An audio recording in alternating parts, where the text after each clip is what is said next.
Y en cuestión de los bancos de información que también tenemos, son muy extensos.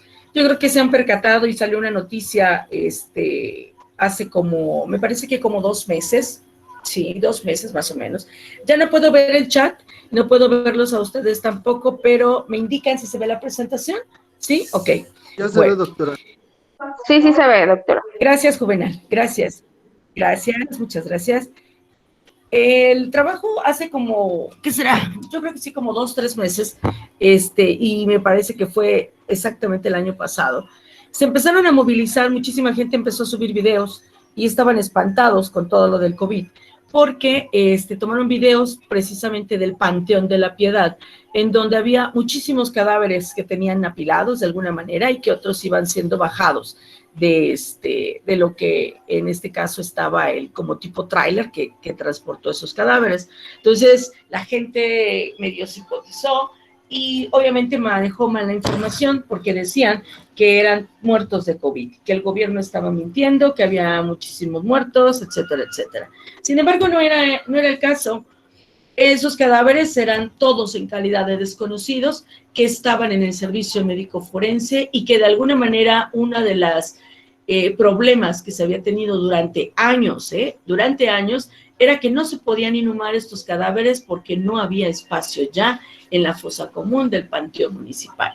Entonces se hizo la gestión, se realizó todo el procedimiento y en este caso, pues se logró que el Panteón de la Piedad, de alguna manera, acogiera a estos cadáveres, se les diera un lugar digno también, porque son gavetas para cada uno de ellos, y obviamente había que hacer un banco de datos de todos ellos y tener un expediente completo.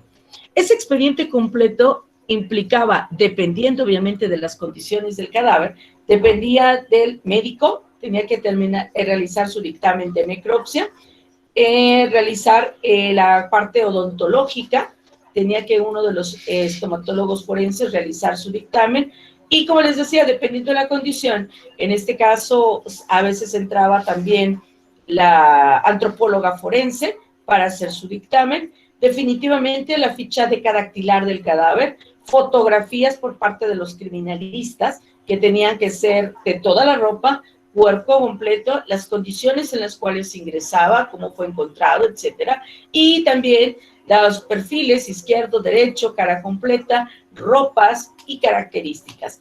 Todo este conjunto de información tenía que hacerse y obviamente eso constituía de alguna forma el expediente completo que se maneja para los cadáveres en calidad de desconocidos. Ayer también la doctora Ingrid manejaba que había cadáveres en calidad de desconocidos y que también había cadáveres identificados no reclamados. Hay mucha gente, incluso a mí me tocó aquí en Atlixco, en donde estoy adscrita, de un viejito que dejaron literalmente abandonado. Yo estaba preocupada, dije, ¿qué voy a hacer? ¿Qué voy a hacer? Por más que tratamos de localizar a los familiares, sí se lo localizó y sin embargo no se lo llevaron. No se lo llevaron. Me dijeron, no, ¿para qué? Si nosotros no vivía con nosotros, que se haga cargo de otra persona. Y bueno, se la pasaron desafortunadamente dando vueltas con el viejito y no, lo tuve en el frigorífico, pues tuve que realizar todo el protocolo y el procedimiento para inhumación de un cadáver identificado sin reclamar. Aquí, independientemente de las circunstancias, yo creo que tiene que ver mucho parte el Estado para poder regular esta situación. Yo le comentaba, ¿cómo es posible que siendo sus familiares, siendo sus hijos, no se lo quieran llevar? Incluso fue una pregunta que yo le hice al Ministerio Público, le dije, bueno, ¿cómo podemos hacerle pues para que se lo lleven, ¿no? O sea, no es posible que lo dejen acá, y no porque me quedara con él, sino porque era lo más digno, ¿no? Tenía que descansar precisamente en un lugar digno porque tenía derecho a él, y todos tenemos derecho a un lugar así.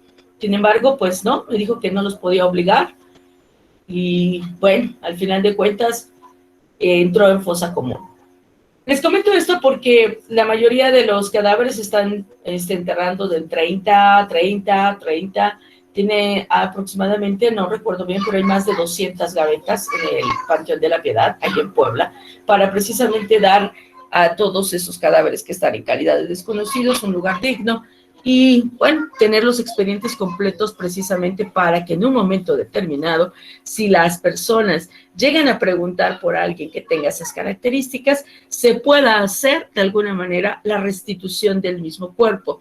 Esto es otro proceso porque hay que pedir autorización a Salubridad, al Ministerio Público, a regulación sanitaria, etcétera, etcétera, para poder exhumarlos. Y es un poquito todavía más complicado. Aquí en Atlixco me ha tocado que hemos inhumado algunos cadáveres en calidad de desconocidos y resulta que a los 3 meses, 4, 5, 6 meses, aparecen los familiares, sí es la persona que buscan, en cuestión de las características individualizantes, ya sea externas o internas, y pues les hago del conocimiento que el cuerpo ya ha sido inhumado, que está en tal panteón y que está en la fosa número tal, que si gustan recuperarlo, pues tienen que ir al Ministerio Público para hacer todo ese trámite.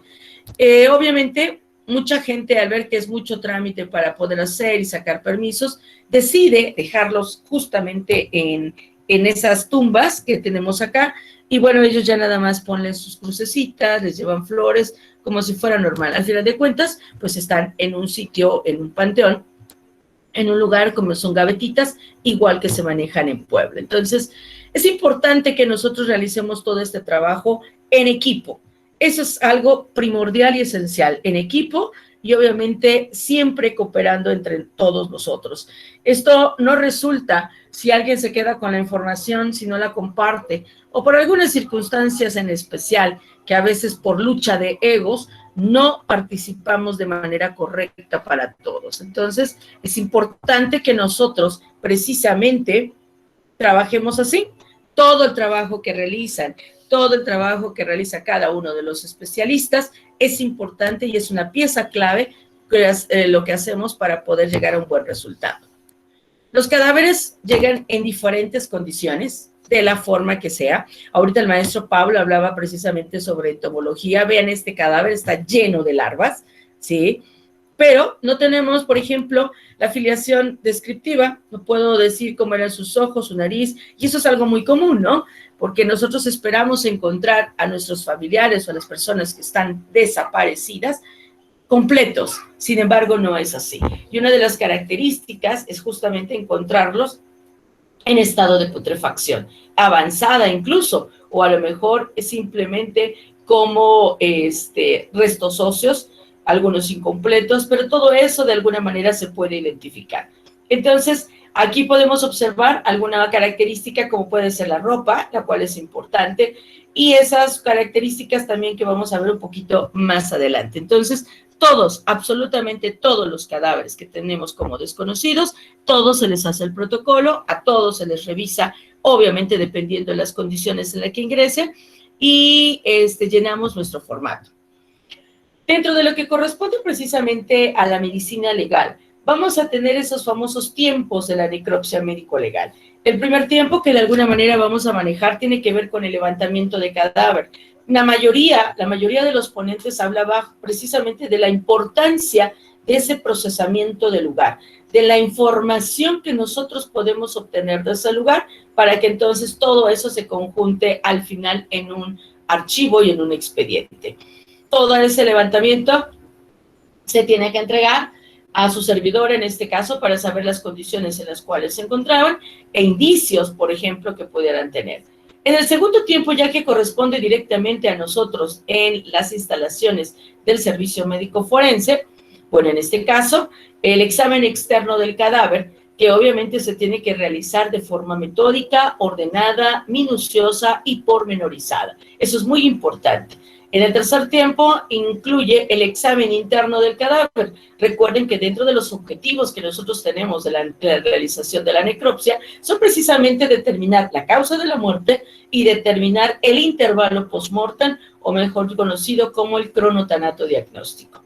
Obviamente, ahora con la realización de los protocolos, de la homologización de todo lo que hacemos, de toda la información, tenemos, aparte de esos dos, el objetivo, determinar incluso el mecanismo de la muerte, determinar si algunas lesiones son antemortem o postmortem, tipo de muerte violenta, exhomicidia, suicidio accidental, a lo mejor súbita, violenta, etcétera.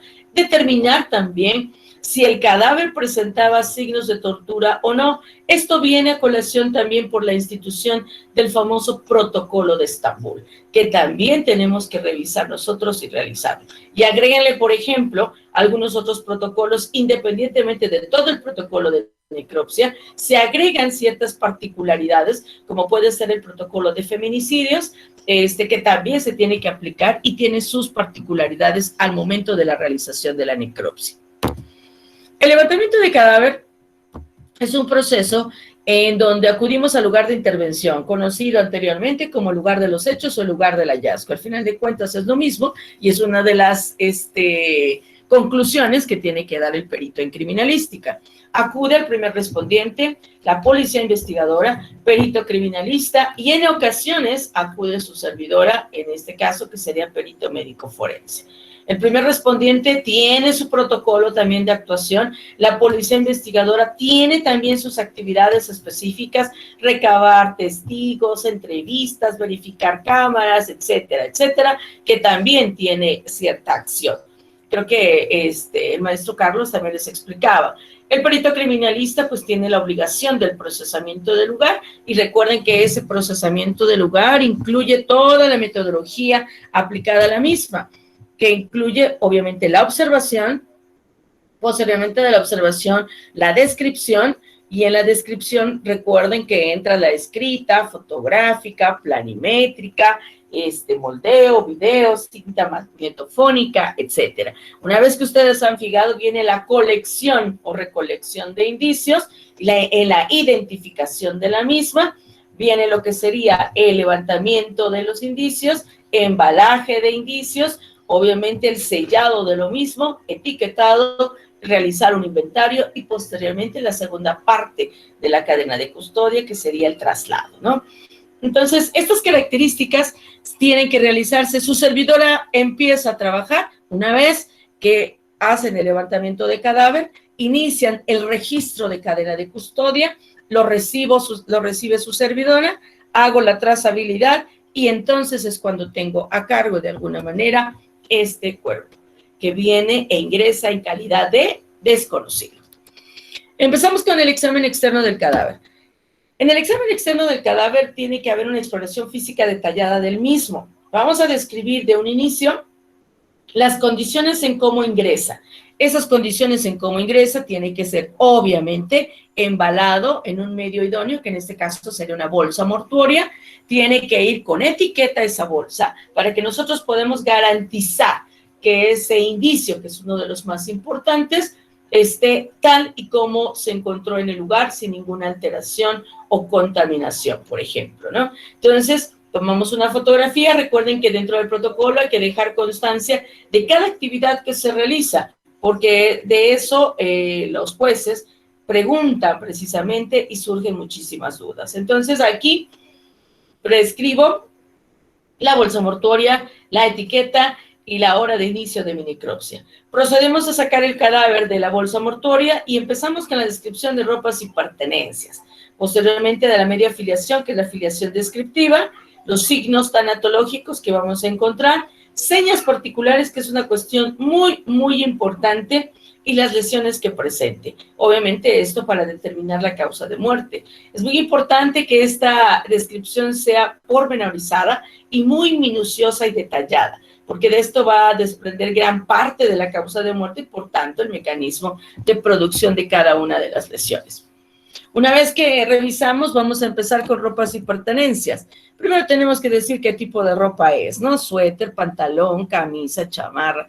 A veces nos entra la duda, vaya, si es medio fondo, si es fondo 3/4, si es un fondo completo, si es un fondo tipo bloomer, etcétera. Al final de cuentas, tenemos que poner que esa ropa pues, es un fondo en general y algunas particularidades, ¿no? La tela de la que está hecha, particularidades con respecto a ciertos estampados, encajes, por ejemplo, bordados, incluso colores.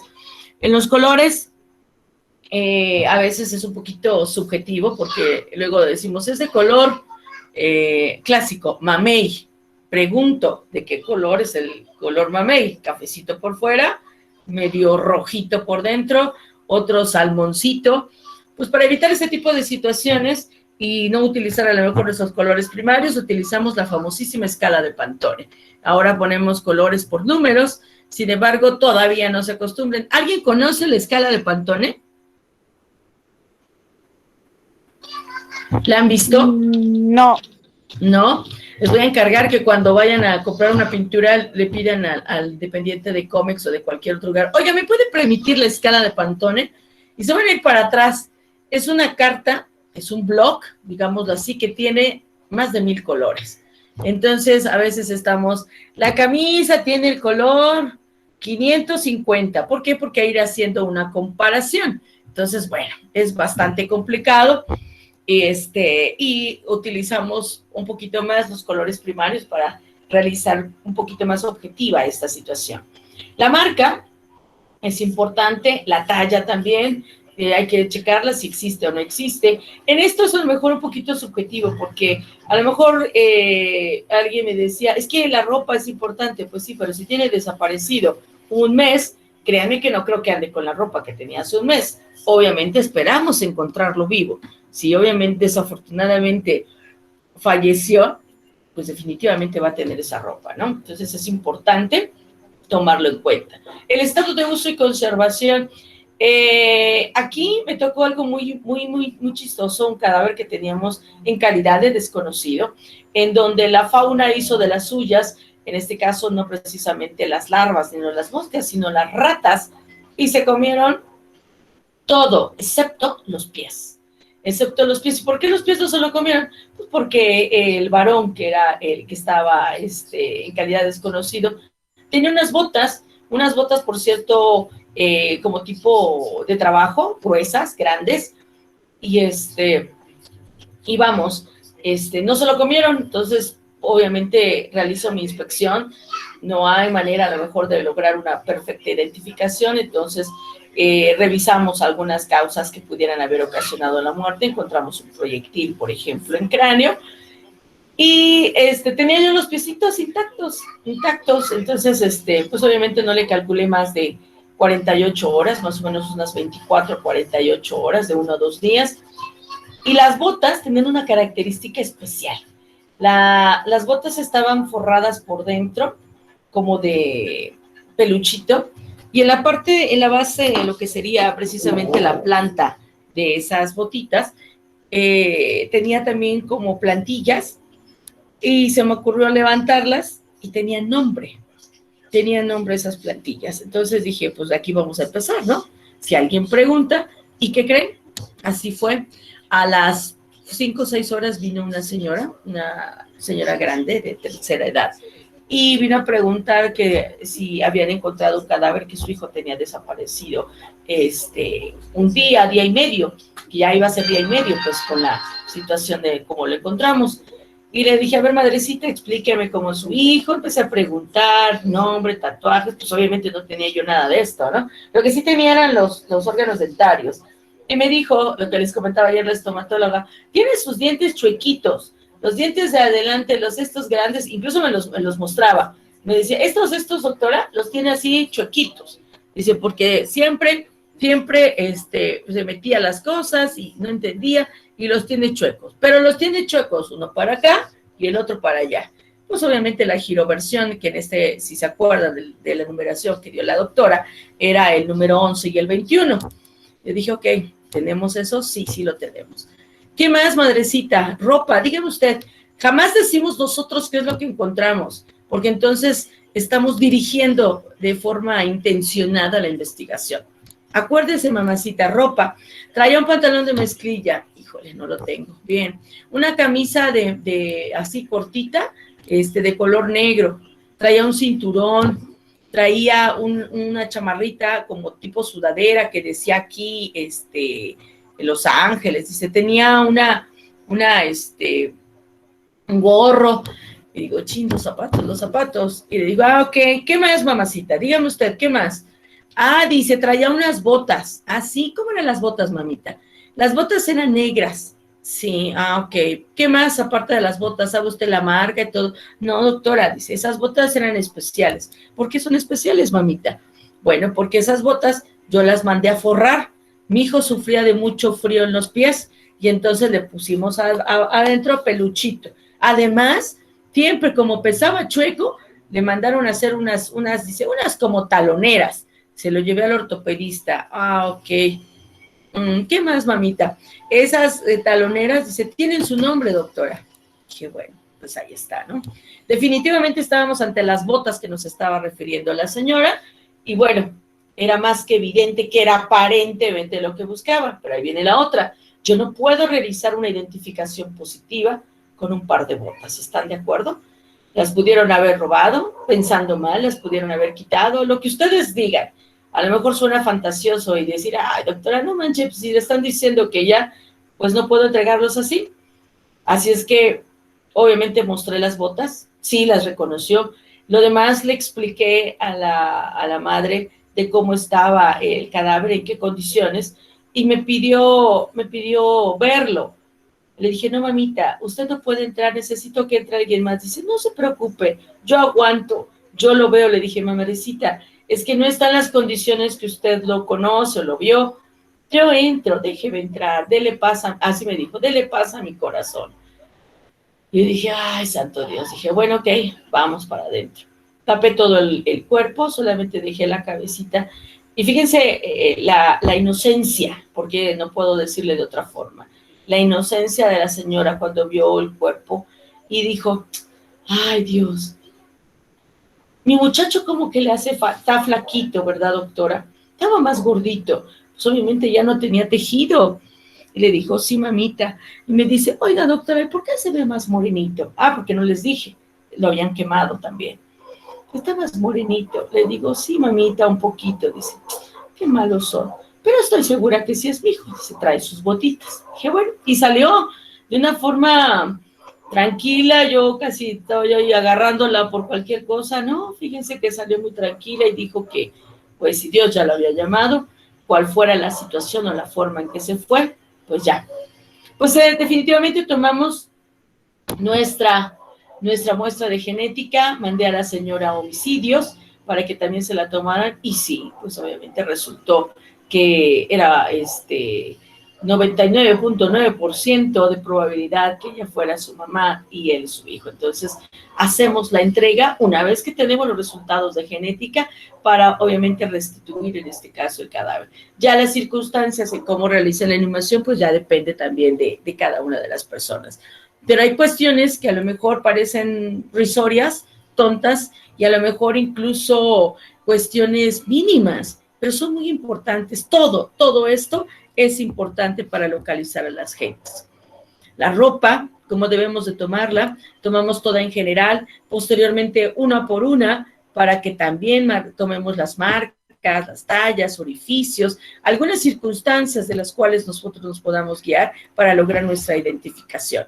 No importa que estén quemadas, definitivamente no importa.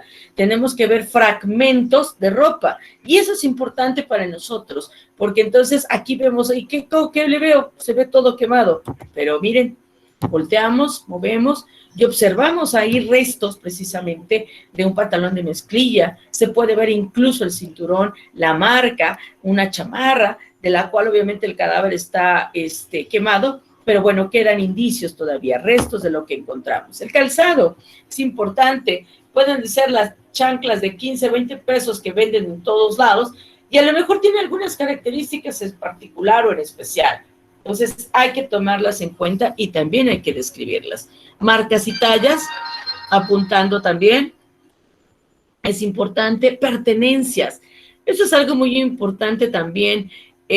Cuando ingresan al servicio médico forense, tengo que describir lo que trae. Alguien me puede decir, oiga, doctora, pero pues esto es un pedacito como de cuerito, es la famosa cadena que traen como de bolitas que luego traen los militares, y aquí tiene otro collar, pero de tela. Pero pues estas características son importantes porque pues su servidora no la trae. Y les puedo asegurar que aquí, de toda la familia que está, que son como 10, nadie los trae. Y algunos de ustedes me pueden decir quién trae, por ejemplo, esa identificación como la que traen los militares. ¿Y cuántos somos? 45, creo, ¿no? ¿Alguien trae esa? ¿Verdad que no? ¿Quién la trae? No. No. ¿No? Bueno, No. y eso parece ser muy común. Entonces, ay, ¿eso qué? Bueno, pues eso nada más lo traía él, por ejemplo, y podemos ir preguntando así esos hilitos, hoy que son muy común en los chicos de más pequeños, esas pulseras tejidas, esas pulseras de piel, esas pulseras, por ejemplo, de cuerito, de caucho, etcétera. Eso es pertenencias que son propias de una persona. Recomendable es que nuestros familiares conozcan lo que traemos puesto, porque a veces desaparecieron hoy en la mañana y en la tarde ya no regresan, y les preguntamos, ¿qué ropa tenía? Híjole, es que no me acuerdo. Bueno, también somos muy distraídos, no sé si les ha tocado, que vemos tanta gente desaparecida y van caminando y pues a lo mejor no se percatan y puede ser que encuentren a las personas, por ejemplo, que están desaparecidas. Entonces, son cuestiones muy importantes que también debemos de tomar en cuenta. Además, es algo que podemos de alguna manera ejercitar, preparar nuestra observación para hacerla un poquito más de investigación y mucho más exacta, ¿no? Hay unos signos relativos a la identificación del cadáver que corresponden a la somatometría y la media afiliación. La somatometría va a consistir en tomar medidas de ese cuerpo, tomar algunas medidas, incluso longitudes, diámetros que se tienen. Eso lo utilizamos más, por ejemplo, en los cadáveres pequeños, y la afiliación también característica. Todos han visto esas fotos o esos carteles donde dice, se busca, y observan cabello largo, negro, cejas pobladas, gruesas, arqueadas, nariz, labios, boca y pabellones auriculares. Las señas particulares, que pueden ser de dos tipos, congénitas y adquiridas, y definitivamente los signos tanatológicos que de alguna manera tenemos que tomar en cuenta. Dentro de la somatometría tomamos nuestra constitución, puede ser delgado, puede ser obviamente regular, robusto, obeso, caquéctico incluso. Tener una estatura, hay que tomar la más aproximada, el peso por igual, la conformación se refiere a que estemos completos, por ejemplo. Puede haber que tengamos, obviamente lo normal, tener dos ojitos, una nariz, una boquita, 5 deditos, y puede haber gente que tenga, a lo mejor, no tenga formado, o tenga una hipoplasia auricular, uno de los pabellones auriculares, por ejemplo, ¿no? Entonces, esa característica solamente es de él. Y algunas medidas antropométricas que tomamos en adultos y en recién nacido, en casos de fetos. Observamos, por ejemplo, que la somatometría de estos pequeños a nosotros nos interesa para determinar esa edad gestacional, por ejemplo, y algunas características en particular que ustedes tendrían que tomar en cuenta, desde el diámetro biparietal, diámetro abdominal, torácico, longitud, obviamente, del cordón umbilical, longitud de pie, del fémur y de las extremidades. Es importante. Algunas otras características para que nosotros podamos determinar también si en este caso fallecieron al nacer, fallecieron durante el parto, antes del parto también es importante que nosotros lo tomemos en cuenta. Además, dentro de la afiliación descriptiva, como decíamos, es importante manejar el color de piel, género, edad y raza, y tomar dentro del protocolo de necropsia nuestros perfiles. Estas fotografías que tenemos acá se van de manera directa a lo que sería el protocolo o más bien el formato PM, que ayer les explicaban que era el formato post-mortem. Ese formato lo llenamos 3 especialistas, el médico, el antropólogo y el odontólogo. Entonces, cada uno de ellos tiene particularidades que llenar en cuestión del formato para hacer uno solo. Tenemos el perfil derecho, también las características que nos interesan y finalmente la cara completa para poder entonces checar algunas particularidades, ¿no? Dentro de la afiliación vamos a ver la formación de la cara, el cabello, la frente, cejas, ojos, nariz, boca, mentón y orejas. Todo esto se realiza en una cédula para poder entregarla. A veces, no sé si les ha tocado, ven, por ejemplo, una señorita que está desaparecida, cabello corto, frente grande, cejas gruesas, ojos medianos, cafés, nariz pequeña, boca grande, mentón mediano. Y volvemos a ver ahora a un varón: cabello corto, frente grande, cejas gruesas, ojos medianos, nariz pequeña, boca, lo mismo. Y son características, dice, bueno, entonces, ¿cómo vamos a entender cómo están? Bueno, la afiliación se tiene que hacer de una forma más explícita, pero es muy difícil que los familiares les digan, bueno, es que tiene una frente oblicua, tiene un ancho grande y es cuadrada. Dicen, ¿y eso qué es, no? Las cejas, su inclinación, su inserción, su cantidad, su altura, su implantación, que es como realmente se realiza en un momento determinado esa filiación. Dentro de las señas particulares vamos a tener congénitas y adquiridas.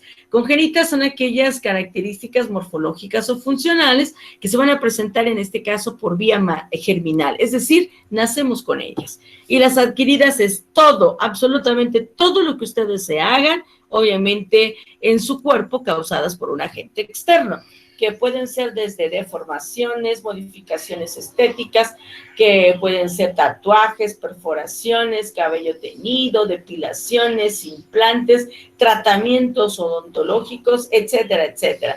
Incluso el cabello teñido, bueno, pues ahora con las mechas, con las luces, las californianas, el balayage que ponen ahí, etcétera, etcétera.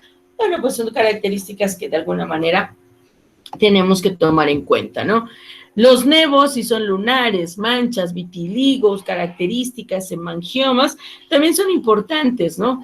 Alguien me puede decir, bueno, es que tenía un lunar. ¿Dónde tenía el lunar? Lo tenía en un dedo. Ok, ¿cuánto medía ese lunar? Pues chiquitito, así como un alfiler. Pues definitivamente conocen perfectamente a la persona, ¿no? Pero bueno, es importante porque nosotros tenemos que percatarnos también de ciertas características. Señas particulares, por ejemplo, la de este señor, una amputación traumática, en este caso, ya está con remodelación del muñón, de lo que sería a nivel de la articulación interfalángica proximal, de lo que sería el segundo dedo de la mano izquierda. Entonces, esto aquí está amputado y pues obviamente es una seña particular. La polidactilia, que es tener más dedos, algunos ya no los tienen, pero, por ejemplo, pueden operarse y entonces tener ahora una cicatriz de la cual nosotros también podemos tomar para poder lograr su identificación. Tatuajes de todos los que se puedan saber. Alguien me dice, es que tiene una santa muerte. Dije, una santa muerte. ¿Y qué? ¿Cómo? Pues es una muerte, pues sí, pero la muerte puede estar sentada, parada, a la mitad, la pura cara, con guadaña, con una hoz, etcétera, etcétera. Lo que ustedes gusten. Entonces, poner esas particularidades de los tatuajes. Hay algunos que son medio psicodélicos, otros que no les entendemos, que resulta que son así como signos ilegibles, pues los tenemos que tomar, además las fotografías. Cicatrices, obviamente quirúrgicas, traumáticas, estéticas también.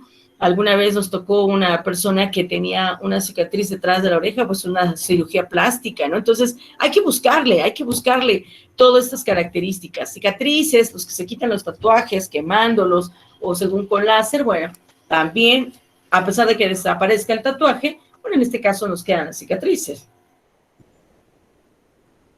La ropa, como les decía, importante, características individualizantes, hay que localizarlas, todo eso es importante para poder anotarlo dentro de nuestro formato. Dentro de los periodos de putrefacción, también es importante, aquí en el periodo cromático existe una dificultad a veces para identificar tatuajes, porque el color del cuerpo va cambiando a verde, a negro, incluso, entonces me desaparecen algunas características. Entonces, es importante que nosotros podamos determinarlos. La famosa red venosa colateral, también hay que checarla de alguna manera. La antropofagia cadavérica, fíjense, esto fue por roedores, y si ustedes ven un poquito aquí, se puede observar un reloj. Pues obviamente las ratas no se comen los relojes, pero sí se comieron todo el tejido blando. Sin embargo, no lograron desarticular, por ejemplo, la mano. Y si ustedes se fijan, esta fase está en reducción esquelética y toda la parte de esta está todavía en un periodo enfisematoso. Aquí está el periodo enfisiomatoso, que es el acúmulo de gas. Este es donde, ¿ya se fijaron? Está casi todo negro el cadáver, en la cara incluso. Entonces es difícil a veces identificar, en este caso, algunas características en particulares. Me ha tocado que me han dicho, es que tiene un tatuaje, y yo, santo Dios, ¿dónde está el tatuaje? Entonces hay que ir buscando, levantando a lo mejor la piel en la misma disección para lograr una correcta identificación. Hay periodos bastante severos de putrefacción, en donde también tenemos que apuntar todas las características que nosotros encontremos. El periodo colicoactivo, obviamente aquí, fíjense, vean, los órganos dentarios, como decía la doctora Ingrid ayer, son valiosísimos, toleran muchas cosas, aguantan muchísimas, entonces también es importante. Además, aquí entra también el antropólogo forense. Reducción esquelética, bueno, con mayor razón, ¿no? Vean, se hace levantamiento de los huesos, se pone y se tiende el esqueleto en forma anatómica para lograr verificar qué es lo que nos hace falta o buscar los huesos que de alguna manera no se encuentran en esa parte. Y bueno, dentro de esto, ya de la necropsia, nosotros vamos a tomar en cuenta algunos procesos patológicos de los cuales a lo mejor no mencionaron. Coloraciones anormales. Eso significa que, bueno, tampoco voy a encontrar una persona como de color rosa, ¿no? Pero si voy a encontrar personas de coloración amarilla, eso se llama ictericia, tiene que ver con daño a nivel del hígado. Una coloración café que tiene daño a nivel renal, por ejemplo. Una coloración rosa cereza, que tiene que ver con intoxicación. Entonces, es importante que nosotros pongamos esa palidez o coloración de tegumentos. Desnutrición, también puede haber gente que tenga una característica y puede decir, es que era muy flaquita, pero era flaquita porque era anoréxica. Entonces, dentro de la inspección interna podemos encontrar atrofia de las vellosidades, en este caso del estómago, o incluso intestinales. Edema, que tiene que ver con el acúmulo de líquido en extremidades, ya sea inferiores o superiores.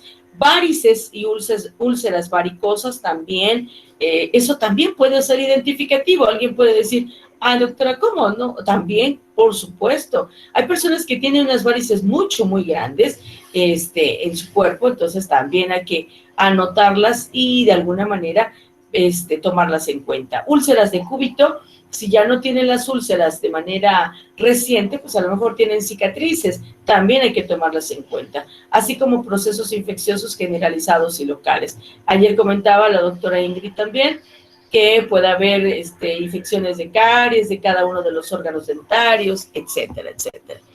Y vamos con la parte que tiene que ver con el examen interno del cadáver. Aquí pueden decirme, bueno, ¿y nosotros qué podríamos saber? Bueno, pues hay algo muy importante. Podemos encontrar material de osteosíntesis. ¿Alguien sabe qué es el material de osteosíntesis? ¿A qué se refiere con el material de osteosíntesis?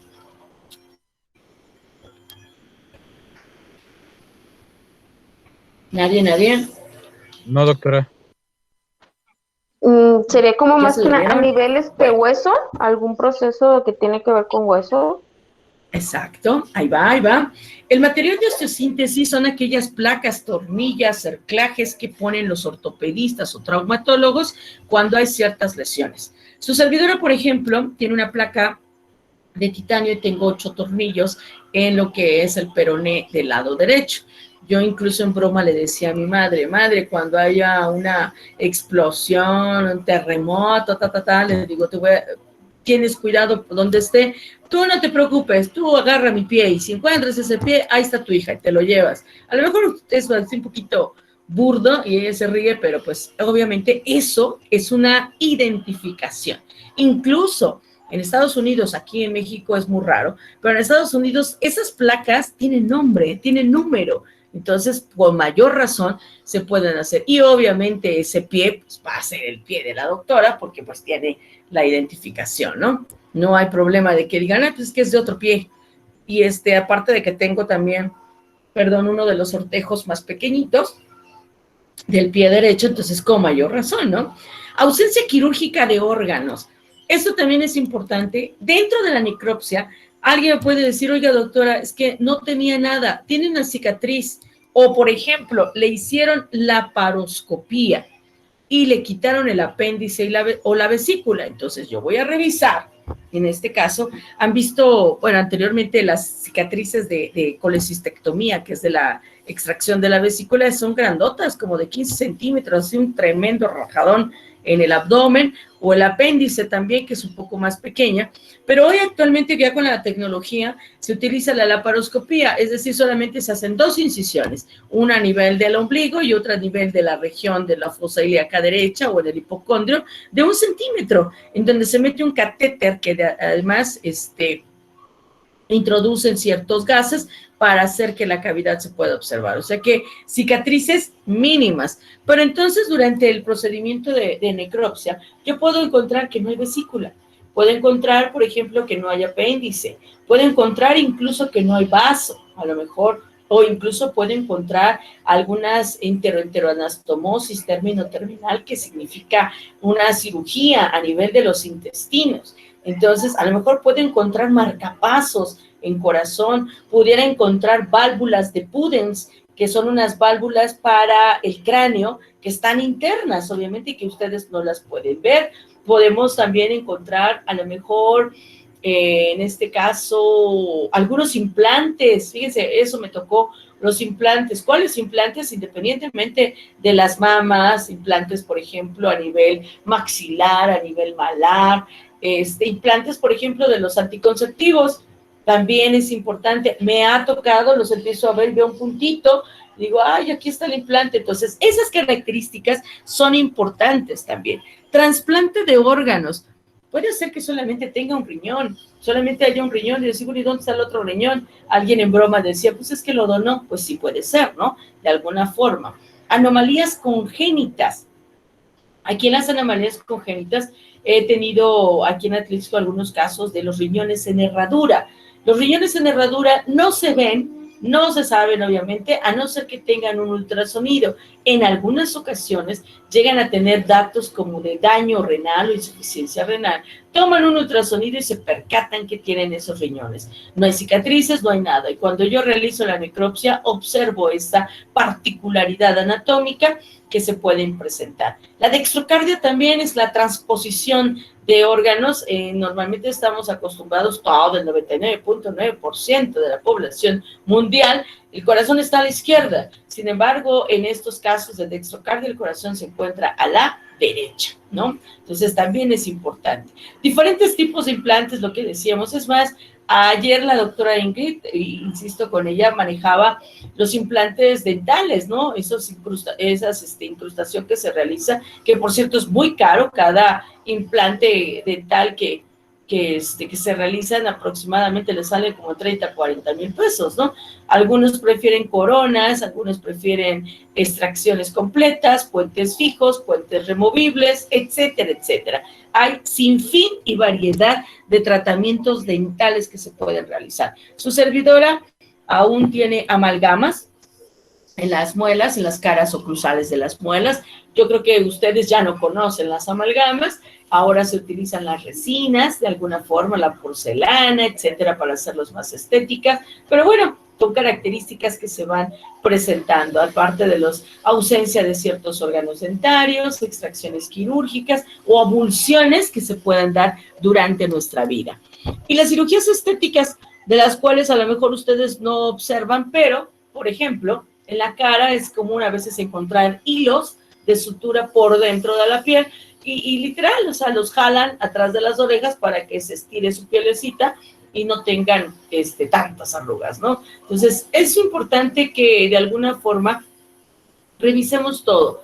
Cuando no estamos acostumbrados a trabajar en orden o buscando de forma intencional algunas características, pues hay que realizar esos ejercicios con mayor frecuencia, porque puedo decir, pues es que no tiene nada, no tiene tatuajes, no tiene cicatrices, no tiene implantes, nada.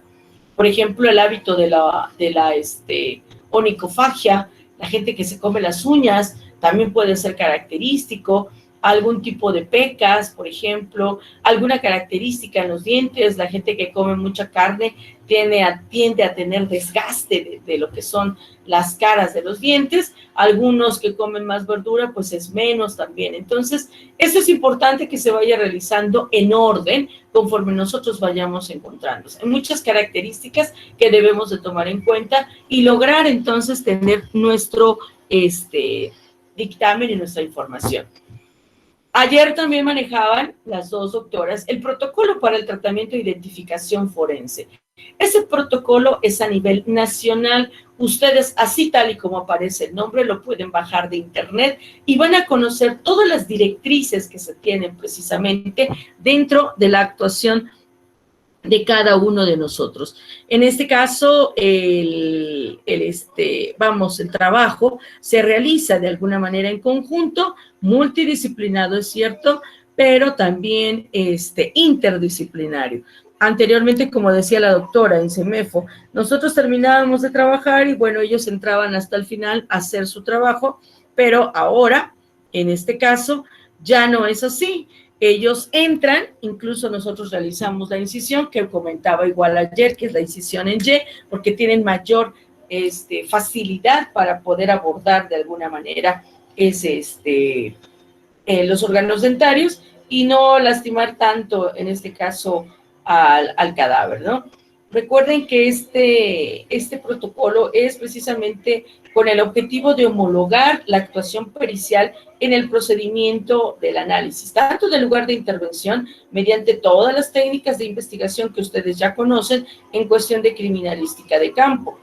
Recuerden que el protocolo se aplica en todas las fiscalías, antes procuradurías de justicia del país, a través del famoso Grupo Nacional de Servicios Periciales, y en todo caso se aplica este protocolo. Digamos que el protocolo es un instrumento, es un resultado de todo un análisis exhaustivo que llevaron a cabo todas las personas que tuvieron que ver en forma directa, peritos, policía, etcétera, y que de alguna manera identificaron esa problemática que justamente era los cadáveres no identificados. De alguna manera, en la mayoría de los operadores del sistema de procuración de justicia, específicamente hablando de los peritos, son los encargados de proveer, en este caso al fiscal o al Ministerio Público, todos esos elementos que de alguna manera enriquezcan la investigación de los delitos y por lo tanto fortalezcan su persecución ante los tribunales. Ayer manejaban un término que por cierto es característico, donde decían que estas personas que están desaparecidas al momento de desaparecer pueden ser víctimas de la comisión de un delito. Eso es algo muy, muy importante y eso también tiene que ver. Entonces, aquí la actuación es rapidísima. No escuché completa la ponencia del maestro Carlos, pero creo que hablaba de 3 etapas en cuestión de la investigación que hace la policía en el caso, por ejemplo, de las personas desaparecidas. Es importante que existan los objetivos, en este caso, para poder lograr justamente nuestra información. Recuerden que una de las partes importantes es justamente la del procesamiento del lugar. Ese tratamiento de cadáveres y restos humanos para la obtención de datos post-mortem corresponde precisamente a ese formato. Ustedes ahí mismo dentro del protocolo pueden conocer el formato, si no mal recuerdo es de 20 hojas, en la cual ese formato es una unidad de información que maneja el agente del Ministerio Público, los servicios médicos forenses y por lo tanto los peritos, en donde se tiene precisamente la información correcta, ¿de acuerdo? Entonces, entra el protocolo de necropsia médico-legal, la antropología forense, odontología forense, dactiloscopía, toma de muestras biológicas, que la realiza su servidora, tomo muestras de sangre, de papel FTA, de la cuarta costilla, así como les explicaron, y que obviamente ayuda para poder realizar nuestra identificación. Además, existen ciertos archivos que también les comentaban, básicos para todos los cadáveres no identificados. Por ejemplo, de forma rápida, cuando desaparece una persona, al menos en el estado de Puebla, van al servicio médico forense y realizan la entrevista AM, que es ante mortem. Esa entrevista de alguna manera tiene toda la información que los familiares nos aportan para poder realizar algunas coincidencias y entonces decidir o ver si hay cadáveres que coincidan precisamente con lo que nos están comentando. Ahora, dentro de esto, la mayoría, cuando desaparecen, inmediatamente nos mandan un mensaje vía WhatsApp, ahora con la tecnología, a los grupos de todos los médicos. Todos los médicos estamos divididos en dos, médicos de capital y médicos de distritos. Entonces, todos estamos ahí, nos mandan la información de forma inmediata, donde solicitan la búsqueda de ciertas personas con tales características individualizantes, esto y esto, se perdió tal día, tal hora, etcétera. Pero no nada más es del estado de Puebla, nos mandan también información o fichas de identificación de cadáveres de otros estados, donde localizan y nos piden si tenemos alguna coincidencia positiva. Entonces, este manejo de la información es muy rápida, automáticamente nosotros podemos decir si tenemos algo y ya sobre eso ser más específico con respecto a la identificación. Entonces, no se les olvide que el archivo básico de los cadáveres lleva fotografía con fines de identificación, prendas de vestir, pertenencias, descripción física, en algunas veces radiografías. En el servicio médico forense se tienen todas las muestras para análisis genético, la descripción odontológica y por lo tanto el destino final del cadáver. Entonces, es importante que se realice. Obviamente, este protocolo también tiene que ver con la asistencia a los familiares de las víctimas para la obtención de datos ante mortem. Esto me tocó a mí, vino precisamente la doctora Ingrid como acompañando, venía un abogado, victimólogo, criminólogo, y venía justamente la licenciada Ingrid. Y buscaban a dos personas de las cuales pues se perdieron en Puebla, o las levantaron más bien en Puebla, y pues a mí me aparecieron acá. Entonces, esto es trabajo, tiene que hacerse en conjunto, las entrevistas, etcétera, etcétera. Además, el cotejo de datos e identificación de víctimas también se realiza. Todo el expediente de los formatos PM se encuentran en el servicio médico forense.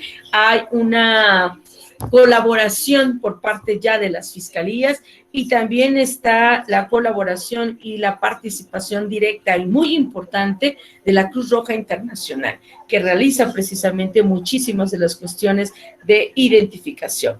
Importante es entonces esas bases de datos de perfiles genéticos de desaparecidos para poder obviamente tener aún mayor la certeza y obviamente digámoslo así, facilitar la identificación de los mismos. Entonces, importante es para todos nosotros que esto se realice. Muchísima gente desaparecida, muchísima, y todos nos preguntamos dónde están, por qué no aparecen, qué es lo que pasó. No sé si han visto una publicación en Facebook donde ahora los criminales, la gente que de alguna manera desaparece, la gente que no quiere que los identifiquen, tienden a encementarlos. Hay una leyenda urbana que dice que todos los puentes, todas las casas tienen un cadáver por lo menos para que no se caigan. Obviamente, y que eso explica el por qué se desaparecen algunos albañiles de las construcciones. Y bueno, esa publicación está en Facebook.